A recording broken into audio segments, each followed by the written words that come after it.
Всем привет, дорогие друзья! Это пятая глава рассказа о сюжете Lineage 2. В этом видео мы поговорим о мире после изгнания Шилен, судьбе выживших в битве драконов и монстров, всемирном потопе и противостоянии в Энадриле, трагедии Элроки и жертве Хранителя Древа Жизни. Потерпевшая сокрушительное поражение армия Шилен была уничтожена. Оставшиеся в живых монстры бежали в надежде спастись в материальном мире. Дракон ветра Линдвиор улетел в неизвестном направлении, а дракон света Ауракирия после войны покинула Шилен и бесследно исчезла.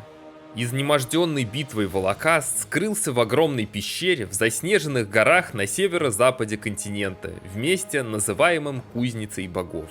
Под влиянием дракона огня в глубине пещеры образовалась область с раскаленной магмой, изменившая климат вокруг. Из-за этого различные монстры, приспособленные к огню, стекались в эту область. Некоторых монстров создал он сам. Лавозавр Альфа был самым первым лавозавром, созданным Волокасом. Для этого он использовал частицу своей энергии. Волокас был безжалостен к тем, кто вторгался на его территорию, однако из-за страха перед создателем людской расы Гренкаином он предпочел не причинять вреда людям. Для охраны своего покоя Волокас создал гончую Эмбер, чудовище из лавы по форме напоминающей его самого. Также он призвал 4 стражей ада, называемых гончими Фенрила, и дал им свою кровь, чтобы укрепить их. Это гончие Кирин, Фреки, Урус и Кинас. Перед тем, как заснуть на много веков, у самого входа в зал пламени, ведущий в его логово, Волокас поставил созданную из лавы гончую Иксион крылья пламени, чтобы та препятствовала проникновению чужаков, которые могли бы нарушить сон дракона огня. Тяжело раненый Антарас приземлился на территории нынешнего Герана и скрылся в гористой долине. Спустя много веков эта долина стала пристанищем существ расы драконов, таких как Вирмы и Дрейки, поэтому получила название Долина Драконов. Впоследствии, из-за ран, нанесенных экспедициями против дракона Земли, Антарас уйдет в глубокую пещеру.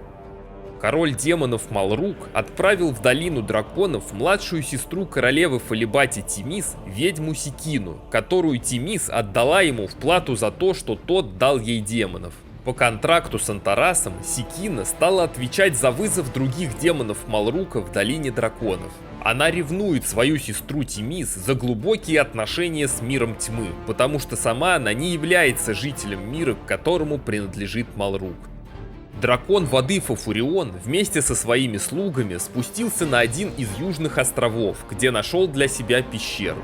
Силой воды и льда он преградил туда путь всем, кто мог бы нарушить его покой, и призвал драконов и монстров на защиту острова.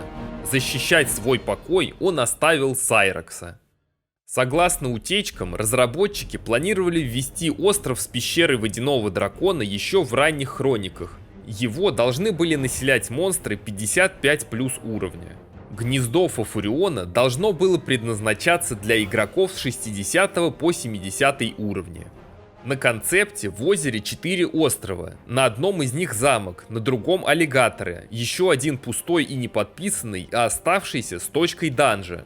Хотя шрифт неразборчивый, по словам Егора, количество слоговых знаков вполне похоже на название острова и данжа гнезда. Оба восточных геранских стражника согласны с тем, что Фафурион живет на озере Энадрил, только один думает, что на дне озера, а другой, что на одном из островов. Остров находится близко к Герану, а стражники боятся Фафуриона не меньше, чем Антараса, что может подтвердить наши догадки. В то время как драконы и другие выжившие монстры Шилен пытались спастись после войны богов, на Земле началось великое бедствие. После изгнания Шилен богиней воды стала Ева. Но она была застенчивой по своей природе, а после изгнания Шилен и войны богов, самая младшая из богинь стала еще более запуганной. Желая избежать своих обязанностей, Ева вырыла себе бесконечную пещеру на дне озера и спряталась в ней. На концепт-карте Грации отмечено бездонное озеро, о котором предположительно и идет речь. Без своей богини духи воды не знали, что делать, и бесцельно блуждали по миру. В одно место стекалось слишком много воды, в результате чего образовывалось болото. В другом месте воды не было совсем, и оно становилось пустыней. Судя по всему, именно так образовалась пустыня Биллион на востоке и болото в регионе Румворс на юге Грации. Случалось так, что дожди шли днем и ночью, пока из воды не оставались возвышаться лишь верхушки скал. В море между Аденом и Грацией на концепте показаны два острова с названиями «Подводные руины». Есть предположение, что это были затопленные в результате потопа поселения гигантов. В тех местах, куда не доходила вода, столпились выжившие, и эти островки вскоре приходили в хаос. Выражая общие мысли всех, кто остался в живых, гиганты обратились с мольбами о помощи к богам. Инхасат и Гренкаин отправились на поиски Евы. Найти ее им помог сын Гренкаина и женщины-гиганта, полубог Тысячеглазый Аргос, который ранее рассказал Инхасат об отношениях между ее мужем и Шилен. «Ева, взгляни на то, что случилось из-за твоей безответственности. Ты разрушаешь равновесие на континенте, которое мы создали. Я более не потерплю твоего неподчинения». Из-за наводнений бесчисленное количество гигантов и других существ перебрались в мир Кшилен, что не могло не вызывать зависть у Эйнхасад. Дрожа от страха, Ева все-таки сдалась своей матери. Когда новая богиня воды приняла свой пост, катаклизмы начали постепенно прекращаться. Однако вернуть былое величие разрушенного континента уже было невозможно. Ева не была столь мудрой и могущественной, как ее старшая сестра. После того, как первобытный остров перестал находиться под управлением Шилен, бывшая богиня воды более не могла защищать Элроки, поставленных ей следить за динозаврами, и большая часть могущества племени, основанного на ее магии, была потеряна. Слабая Ева не была способна управлять динозаврами. На острове разворачивается трагедия. Освобожденные от контроля Элроки, динозавры беспрепятственно бродили по острову, неся разрушения. Потеряв покровительство Шилен, Элроки из повелителей древних монстров превратились в их добычу. Немногие смогли вернуться из потерянного гнезда, а те, кому посчастливилось выжить, были в ужасе от того, что им пришлось увидеть. Динозавры оттеснили Элроки на первобытную равнину, а единственными стражами от динозавров остались созданные для сохранения истории острова каменные колонны Каиму. Обосновавшись на равнине, бежавшие из гнезда Элроки постепенно стали лишь тенью своего былого могущества. Великие войны ушли в прошлое, уступив место робким сельским жителям. Их потомки забыли о существовании колонн стражей, забыли истинное наследие и свой истинный дом. Остальной же мир забыл и об острове, и об Элроке. Однако они не перестали любить свою создательницу Шилен. Арзамах говорит, что Ева в качестве повелительницы воды – это худшее, что могло случиться с народом Элроки, а Шилен в качестве повелительницы смерти – худшее, что могло случиться с миром. Не приняла Еву и дух воды Гилдер, правивший Инадрилом во времена, когда Шилен жила в этом регионе. Она имела тихий и нежный характер, как и тростниковое поле. Однако, когда регион сменил владелицу Шилен на Еву, она не могла принять это и отказаться от Шилен. Но как высокопоставленный дух, она не могла противостоять решениям богов, и раздраженная этим, убила все голоса и спряталась. Все духи затаили дыхание и не могли произнести ни слова, поэтому это место стали называть полями тишины. Вскоре Инадрил станет местом жестокого противостояния. Освоившись в качестве богини воды, Ева в глубине озера Инадрил построила величественный дворец и поселилась там. Подводный сад Евы – это огромный сад, состоящий из лабиринта для предотвращения вторжения, где монстры, которых Ева намеренно выпустила для защиты сада от посторонних, и водные существа, населявшие озеро Инадрил, живут в гармонии. В центре подводного дворца находится источник воды, который будет питать Хейн. Вход во дворец преграждает дверь, состоящая из воды, которая открывается только на некоторое время. За чистотой и порядком в саду следит управляющий дух Евы Ниниэль, а охранять его от вторжения поставлен хранитель Евы Милену. С помощью сильной водной энергии Надрила Ева создала духа воды Лиан. Из-за своей неуправляемой личности он хорош в злобных шалостях, таких как создание наводнений посреди ночи.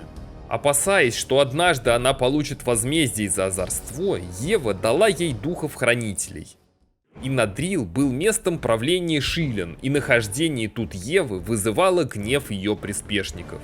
Фафурион отправил во дворец своего посланника, вестника Пингалпина, чтобы воззвать Еву к несправедливости. В С2 у него была реплика: «Это место изначально принадлежало Шилен. Духи Евы, верните нам дворец». А Пепе, монстр, рожденный страданиями Шилен, ненавидел Еву, называя ее фальшивкой. Он прибыл в Надрил, чтобы угрожать Еве, которая стала богиней вместо Шилен. Поля тишины заполнили птицы-змеи. Незадолго до начала игры в Надрил прибыл и тяжело раненый в ходе войны богов, живший под защитой Фафуриона, водный змей Атека, которого тот отправил проповедовать о скором возвращении Шилен. Дракон воды предпринял попытку захватить сады Евы с помощью армии племени опасных Стаката. Ева уже покинула дворец, поэтому взывавший к ней вестник Фафуриона Пингалпин теряет первоначальную цель и остается командовать вторгшимися Стаката.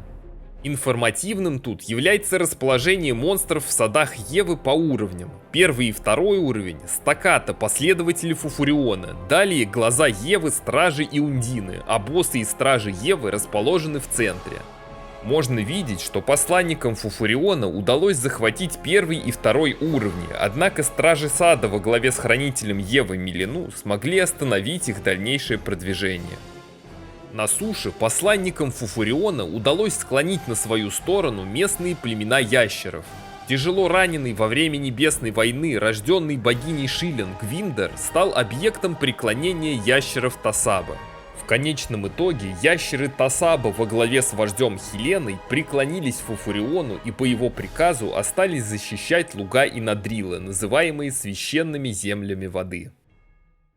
Передает волю дракона воды людоящерам и кракианцам посланник Фафуриона Локнос. Поскольку Фафуриона мало интересуют эти два ничтожных племени, Локнос распоряжается ими по своему усмотрению и при этом презирает существ слабее себя. Великий пророк ящеров Шишарк не знает, что Фафуриона не волнует его племя и верит, что водяной дракон поведет ящеров ко дню великой славы. За доставку приказов кракианцам отвечает оруженосец Фафуриона Истария, кракийский шаман, служащий дракону воды. Его роль — помогать вождю Сибеку и доставлять приказы Фафуриона племени.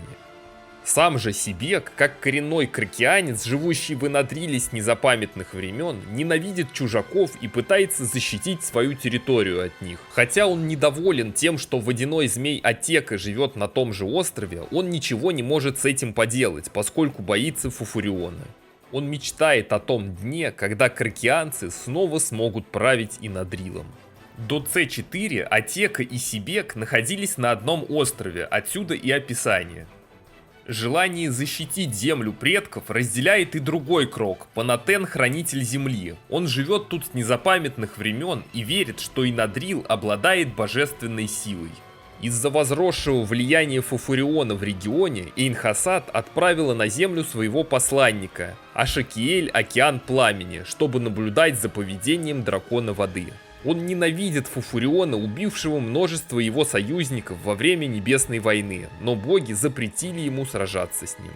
Фафурион же отправил своего слугу Шику, прозванного Тайфуном, путешествовать по миру и рассказывать истории, проповедуя о скором возвращении Шилен. В центральной части континента бушевал другой монстр, рожденный Шилен, злой дух Кадеш, змей-демон, участвовавший в войне с богами наравне с драконами. Он является одним из сильнейших монстров, рожденных богиней. Кадеш залил земли нынешнего Орена кровью и ядом. Его сила заключается в том, что он постоянно голоден и поедает все, непрерывно увеличиваясь в размерах. И это вызывало страх даже среди богов, поэтому они научили эльфов способу убить его. Таких демонов, не принадлежащих этой земле, нельзя убить обычным оружием. Поэтому боги проинструктировали эльфов, как создать лук полумесяца, с помощью которого можно убить демона. Кадеш отправился в долину ящеров, чтобы, пожирая их, набраться сил и вырасти в размерах. Ящеролюды племени Лета, ставшие пищей для демона, ужасались его мощью и стали поклоняться ему как богу войны, сделав тотемы и амулеты Кадеша. С течением времени сила монстра становилась все сильнее, но храбрым эльфам под покровительством богов с помощью лука все-таки удалось уничтожить Кадеша. Однако спустя много столетий миру придется встретиться с ним снова. Война богов, Великий потоп и последовавший в мире хаос привели к самым ужасным для эльфов последствиям. Древо жизни, мать всех лесов и эльфийского народа, центр их вселенной и источник молодости, стало увядать. Вода жизни, дававшая жизнь всем живым существам, из-за потопа была загрязнена, и у эльфов более не было надежды спасти Древо Матерь. Тогда первая хранительница древа принесла себя в жертву и слилась с умирающим древом. Сейчас ее можно видеть в виде силуэта в ветвях Древа Жизни. Благодаря пожертвовавшей собой хранительнице, древо снова смогло поднять свои ветви высоко в небо и пустить корни глубоко в землю, и расцвести жизнью еще раз. Судя по игровым диалогам, произошло это в присутствии Астериуса, одного из 12 назначаемых Древом Жизни старейшин, которые могли общаться с ним и знать его волю. Мастер Кардиен в квесте «Испытание жизни» говорит, что благодаря жертве самого первого хранителя материнское древо смогло выжить на земле, покрытой трупами. Ее благородная душа, которая принесла себя в жертву и свою любовь отдала народу. Это не должно быть забыто. Изгнание богини Шилен было очень болезненным для эльфов. Однако бесконечно любившие и заботившиеся о природе, они не могли поклоняться богине, желающей уничтожить все прекрасное и живое в этом мире. Храмы Шилен были перестроены для поклонения новой богине воды и покровительницы природы Еве. Первая королева эльфов Айрис, согласно Л2М, не смогла принять новую богиню воды и исчезла из деревни Мирового Древа. Тириен должен был стать следующим лидером эльфийского леса, благодаря своему выдающемуся мастерству обращения с клинком. Однако он покинул лес, услышав пророчество, в котором говорилось, что ему суждено сжечь эльфийский лес из-за огня, проходившего через его тело. Он ищет пропавшую Айрис. Он считает, что Айрис, которая была первым эльфом, родившимся в воде, обладает способностью потушить огонь в его теле. Племя бурых эльфов также не приняло Еву в качестве богини воды и осталось верным Шилен. Мир более не был таким гармоничным, как раньше. Война богов, Великий потоп и последующие разрушения изменили окружающий мир и посеяли недоверие в умы земных обитателей. Хотя могущество богов и не вызывало сомнений, они более не были непогрешимы, и их авторитет пошатнулся. В то же время, рожденные подобно первым богам из первичной сферы гиганты становились все более могущественными. Пройдет еще немало времени, прежде чем они решатся бросить вызов богам, но произошедшие по вине богов катастрофы заставили гигантов искать силы не только в поклонении богам, но и в изучении окружающего мира. Это стало началом для величайшей цивилизации на Земле. О ее рассвете и гибели мы поговорим в следующих роликах.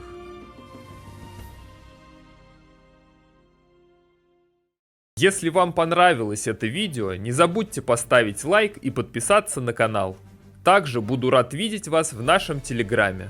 Благодарю всех, кто поддерживает канал лайками, комментариями и донатами. И это является большой мотивацией продолжать делать видео. Всем спасибо за просмотр и до встречи в следующих роликах.